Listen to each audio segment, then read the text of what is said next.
মেয়েরা যারা মাথায় কাপড় দেয় না, বিশেষ করে মেয়েরা হিজাব যারা করে না, কিয়ামতের ময়দানে এই মেয়েদের এক একটা চুল এক একটা সাপ হয়ে তার শরীরে তার মাথায় দংশন করতে থাকবে। নাউজুবিল্লাহ। বড় কঠিন বিষয় ভাই। নামাজ পড়া ফরজ, রোজা করা ফরজ, হজ করা ফরজ, যাকাত দেওয়া যেমন ফরজ, পর্দা করা ছেলেদের এবং মেয়েদের তেমনই ফরজ।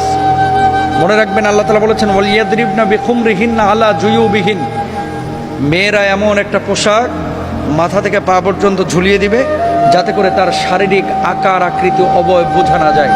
আজকে সামান্য একটু ফ্যাশন করার জন্য, নিজেকে জাহের করার জন্য, প্রেজেন্ট করার জন্য, মানুষের সামনে আমার সিল্কি চুলগুলোকে প্রকাশ করার জন্য আজকে আপনি যে পর্দার খেলাফ কাজটা করতেছেন, এই সিল্কি চুলগুলোই কিয়ামতের ময়দানে এক একটা ওই রাসেল ভাইপারের মতো আক্রমণাত্মক হয়ে যাবে।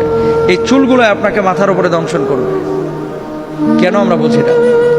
ছেলেরা এবং মেয়েরা দুপক্ষকে পর্দা করতে হবে, চোখটাকে অবনমিত রাখতে হবে। মেয়েদের পর্দা তো পুরো শরীর, আর ছেলেদের পর্দা হচ্ছে নাভি থেকে নিয়ে হাঁটু পর্যন্ত। এই অংশটা যদি এক চুল পরিমাণ কেউ খোলা রাখে, আল্লাহর আদালতে তারা দাঁড়াইতে হবে।